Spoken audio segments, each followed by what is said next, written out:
Hello, everyone, and welcome back to the Tiki Bar. Today, we are delighted to be joined by Justin Santilli. Justin is joining us from San Francisco. He leads enterprise go-to-market at Cursor. We used to also work together back in the Google Cloud days. Justin, it's great to see you. How are you? Great, man. Thanks for having me on. Yeah, I'm glad to have you. We ask everyone the same first question in the Tiki Bar. When you were a kid, what did you want to be when you grew up? So the sad truth is that I didn't want to grow up, but I did want to be in a pop punk band.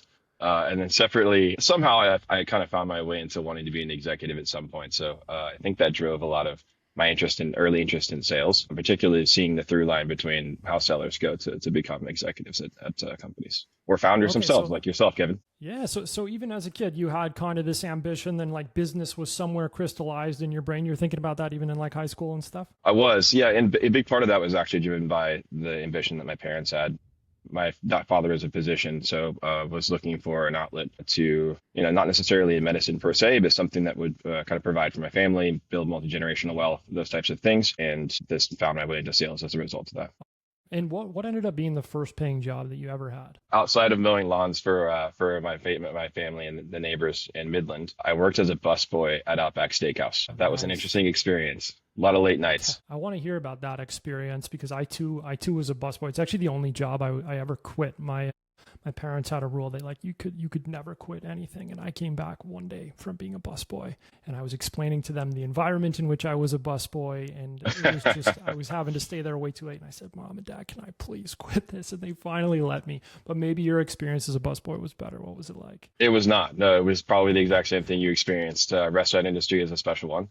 It takes a certain degree of grit, so to speak. And yeah, those late nights can get a little weird. But you persevered. How long did you do it for? Until they fired me when they found out I was 15.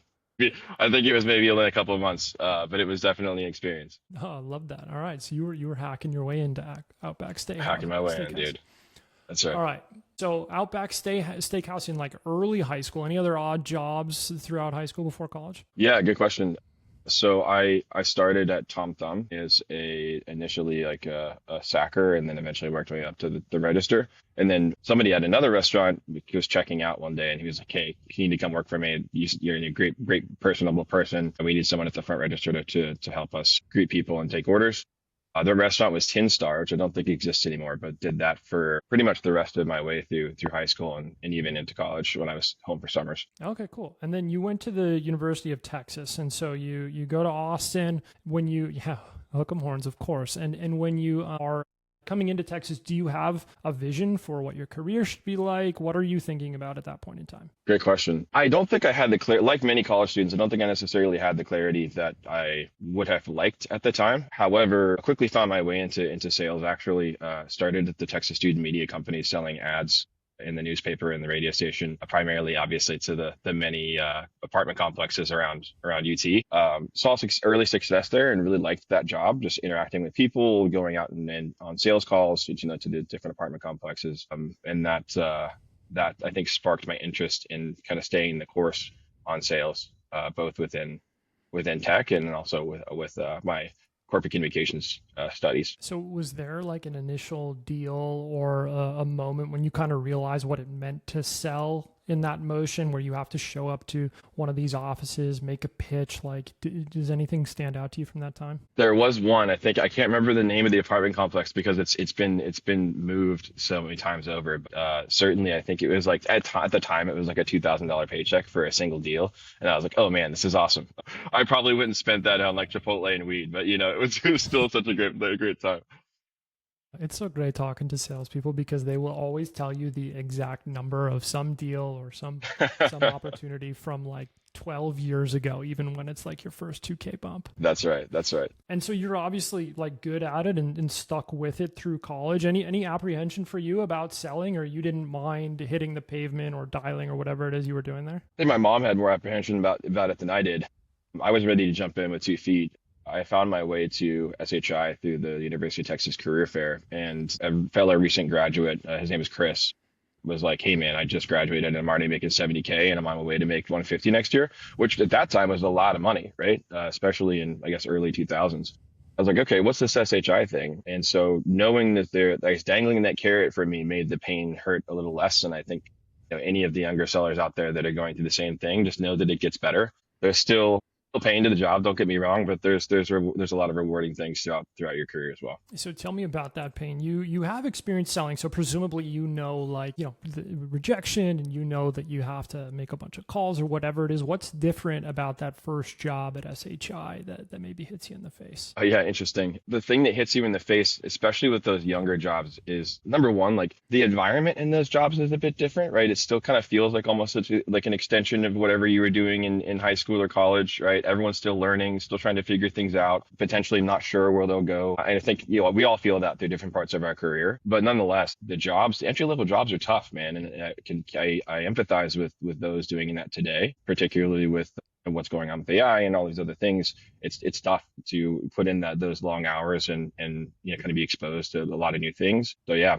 I mean, it's a lot of things that hit you in the face. Pretty big fire hose, both of just learning how to be a career person and an adult and growing up in that capacity, in addition to this kind of heavier workload of what I consider to be tedium, which I think is kind of changing. Yeah, absolutely. And so you obviously did well. You moved up the ranks at SHI. Was there a moment, was it at SHI where it did click for you and you're like, okay, I'm good at this. I can kind of continue down this path? Yeah, so I had an opportunity, I guess, just through connections and conversations with leadership to join this team called Black Ops. That was a kind of formative time for me in my career. It was a really small group within SHI that was working on Microsoft licensing agreements, and we were doing 50 to 200 dials a day, and the real result of that was us going out and winning all these agreements. We were kind of this overlay team that was working with the field executives. And at that point, I think what clicked for me is this kind of superpower that I have of taking these kind of complex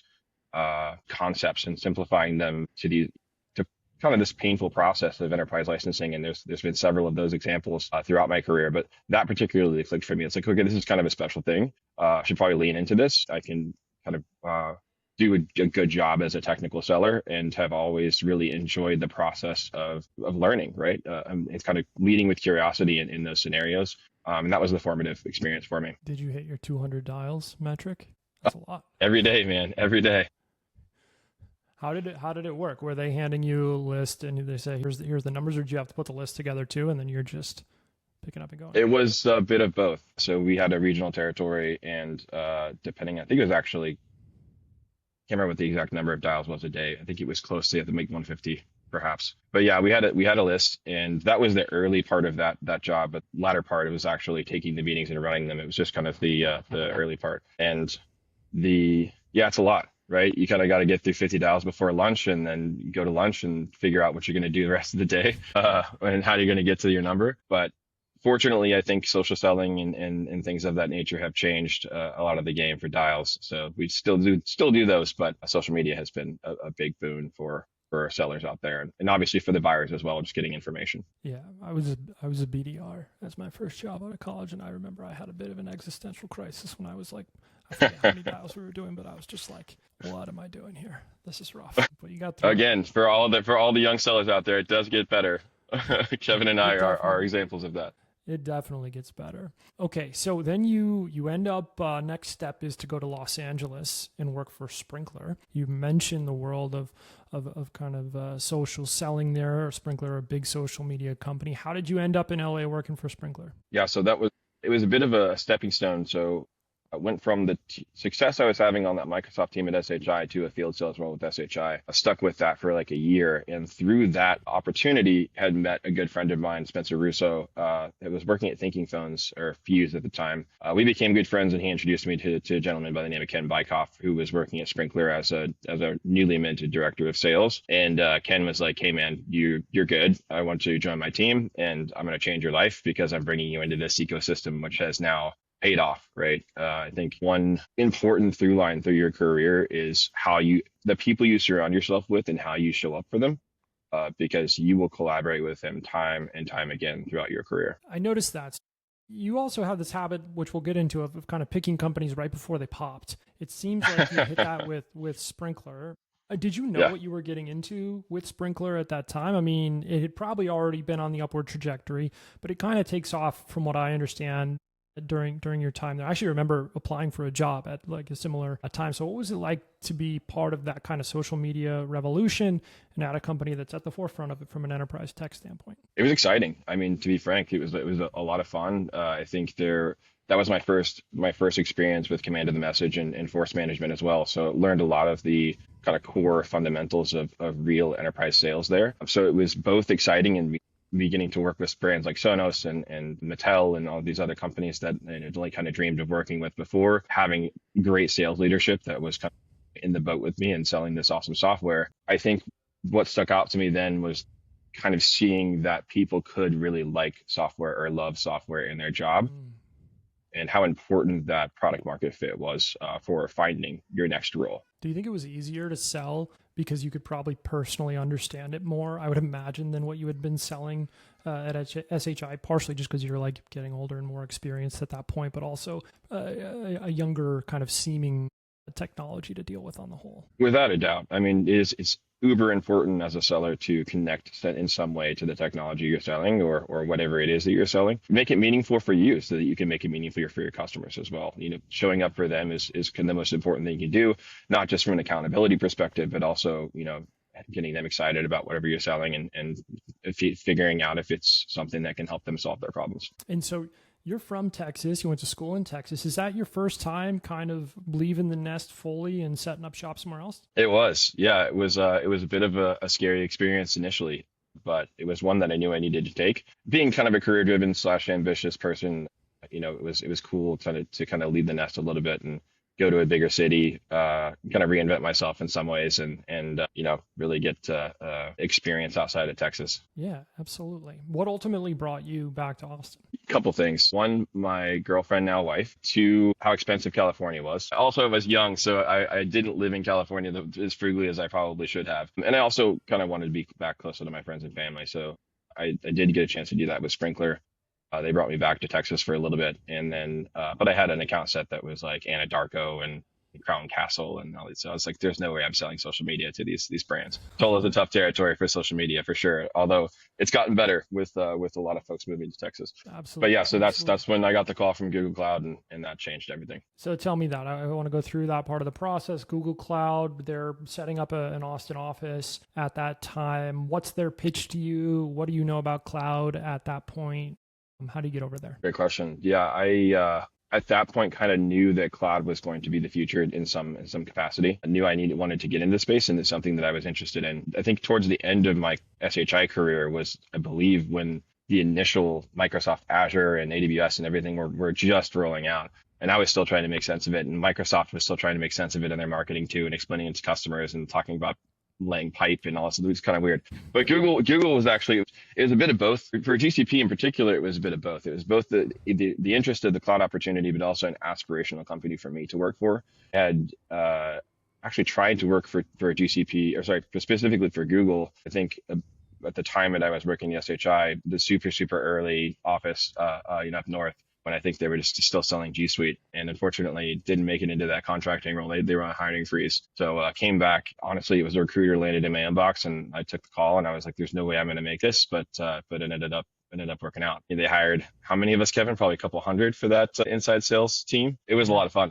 It was a lot of fun. Yeah, it was a blast, and I remember the actual sale at that point. Even though Azure and AWS had been around, the sale was hard because cloud was it was this huge product set, but nobody knew how to buy it. It was on this like usage-based billing concept that nobody understood. Was it hard for you to get your foot from selling it in a technical capacity? Great question. Fortunately for me, even though I was on the inside sales team, I covered a Bay Area territory. So we're selling to startups that kind of already had probably deeper knowledge about cloud than others. So I was lucky in that regard that I didn't have to overcome as much, and was fortunate enough to work with customers that were already kind of on the bleeding edge. We were selling a lot of GKE/Kubernetes stuff. So they came in with technical knowledge and even sometimes, expertise above and beyond what our customer engineers had, which was excellent. So I can imagine for a lot of companies that were laggards to cloud, certainly GCP was a tough sell at that time for sure. But yeah, I got lucky in having a Bay Area territory, which, balanced with my ability as a technical seller, which made it a little easier. Maybe this is what foreshadowed me starting a territory company. Is I feel like I got boned to this or something. Selling to these hot startups in SF. That sounds awesome. That's right.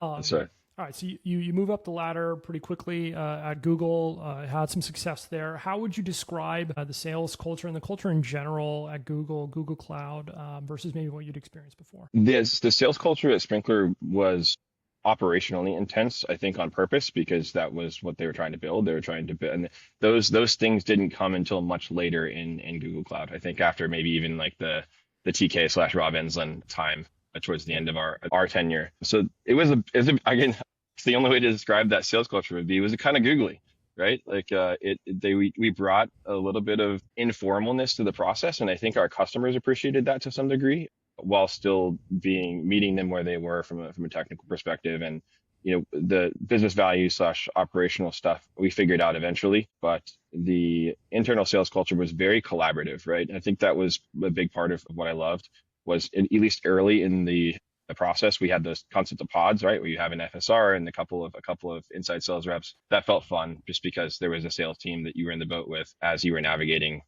kind of this new thing as we were selling it to customers. So what about Databricks drew you to that as the next chapter? Towards my end of my tenure at Google Cloud, I think the Databricks partnership had just started, and so they were doing internal enablement on Databricks in particular, and the pitch made sense to me technically. That was, as you mentioned, kind of like me joining companies where I guess right before they quote unquote took off. I think that was where I've succeeded in a lot of ways, is by kind of identifying some of those technical trends that would take off. And the concept of the lakehouse really was what stuck with me. It seemed like the technology was finally kind of converging on this ability for us to kind of create both the operational and analytical databases and combine those things. The market seemed to respond to that, and it was something I felt like I could sell. When same thing hit me in LinkedIn in the inbox, I responded to that, and it was an interesting opportunity for two reasons. Like one was obviously the technical reason, just, hey, I think this is going to take off. This seems like this is going to be an amazing company. The second was the fact that it was a digital native company in particular, was brand new to the organization. So that I was one of the first 10 reps within that organization at Databricks. And every single opportunity that I've had in my career that I've enjoyed the most have been with that tight-knit group of kind of founding members of a team, and was looking for that with Cursor as well. Oh, that makes sense. Is that something you were intentionally like kind of always keeping your eye on, looking at these technical trends? I think a lot of salespeople would maybe hesitate to trust their own judgment in getting deep technically. But one of the reasons that you have had success at some of these companies is that doesn't scare you. Is that something that you were intentionally leading into? Is it coming naturally for you? How are you thinking about that? Yeah, it comes naturally for me, man, because I'm kind of a bit of a nerd. So a big part of the reason that I enjoy my job in a lot of ways, particularly in a technical sales role, is getting deep on the technical details and the fun nitty-gritty stuff, while still kind of understanding how that connects us to the business value and the actual outputs that we're able to provide at scale. But yeah, man, the nerding out thing, I think, is what makes the job interesting, and the ability to continuously learn keeps you sharp, keeps it fun, keeps it novel, and obviously helps you identify what comes next. And so what came next ultimately was the move to Cursor, where you are now, obviously one of the most talked about companies that exist today. I'm curious, once you get there, once you kind of open the door, what is the most surprising thing to you when you start working there? Oh, the intensity, the pace, without a doubt. This is the most insane company I've ever worked for a number of reasons, but one of which is the absolute talent density that we have here across every role. So absolute best people I've worked with in my career, without a doubt. I heard that from the outside in, and now I absolutely, truly believe it. And I hope we're able to maintain that at scale. But secondarily, this is the most intense product market fit I've ever experienced in my entire career. Demand for the product's insane. It's aligned with exactly where our customers were headed. Ultimately, executives are coming to us, not just us more generally as Cursor, but us specifically as the sellers, to advise them on what other companies' best practices are doing, in order to kind of roll out AI and succeed with AI. So it's been a really, really great experience, but also a really intense one as capacity has been limited for a bit here, and we're growing the team substantially. So obviously, if you're interested in a job at Cursor, please get in contact. We'd love to chat. Absolutely. And you moved to San Francisco for this opportunity as well, is that right? I did.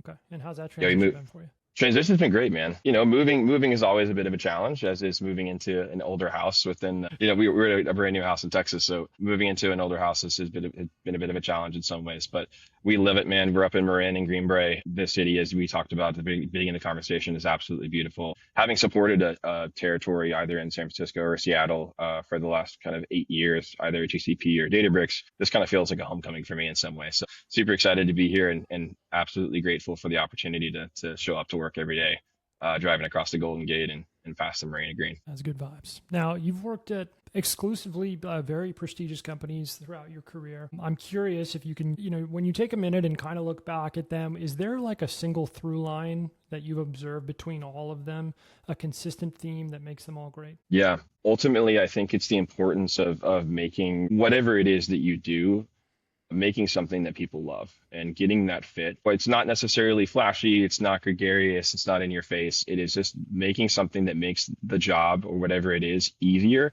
and allows us more time to do the things that we love to do, which is connect with other people, work on interesting problems, and solve them in the context of working with those other people. I think I mentioned this before, but showing up for your cohort is important, because you absolutely, as you look to the left and the right of you throughout your career, absolutely find those same people in various parts of your career, whether it's hiring or working for you, whatever it may be. It's awesome to have the ability to reconnect with folks throughout your career. What would you say has changed the most about your approach from when you started, grinding it out at SHI with all those dials until now? I think mostly just my approach to how business decisions get made. Like coming out of college, I guess I had an interesting perspective on how the real world worked. And at SHI, I did have one of those moments speaking with a kind of leader of mine, Phil Wilhelm, who, steered me on the correct path, because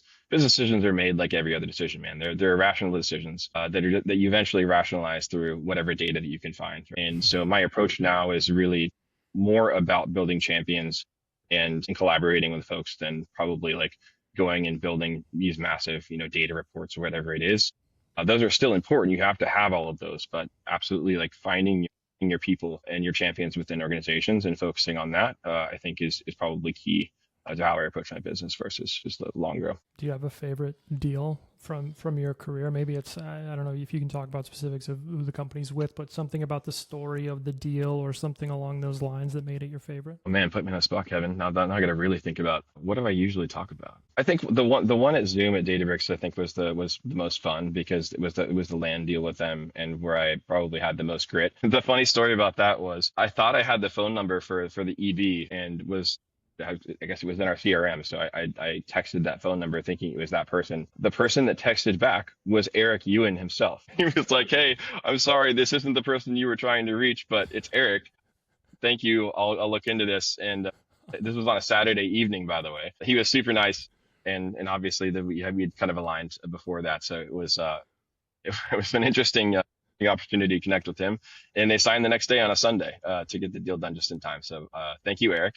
Appreciate it, and loved my work with Zoom. Oh, that's awesome. Now everybody's going to listen to this podcast and send these fake text messages thinking they're somebody else. Okay, so I would ask the last couple questions here then. What is piquing your curiosity then? You're obviously in it, super high pace right now. As you get a minute to kind of look up and reset and think about the future, what's most curious to you professionally right now? Largely, I think the impact that AI is going to have in our profession. It is something that we already use quite often in Cursor, obviously, to get our job done. The pace at which we work makes it necessary to do so. I'm curious, just generally, how this all evolves, not just my profession, but how, the entire world as we look at the next couple of years. It's the pace in which things are moving in regards to capability is quite intense. There's a lot going to change in the next couple of years. It's been great. It's just a matter of, what that looks like as we look 2 years out. And I don't think anyone really knows that, but it's exciting to be at the forefront of the companies that are deciding that. Absolutely. Now, the last question we always ask is a selfish question for me that I just get to ask all these interesting people is, what is a piece of content?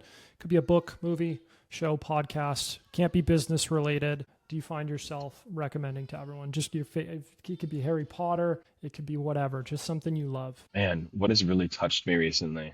It's going to be a video game, but I'm trying to remember which one I would actually really, really recommend. Oh, dude, would play God of War. What a great story. It's an It's an intense game. The last installation of God of War Ragnarok, this story about, him and his son, and it's just incredible, super moving and lovely, lovely experience. I love that. That's the first video game recommendation that we've got, so I will take that to heart. Justin, thanks so much for doing this. Everyone get in Justin's DM so he can get loaded up on Cursor referral bonuses, and of course put the right people in seat. But thanks again for doing this. We'll talk to you soon. Thank you, Kevin.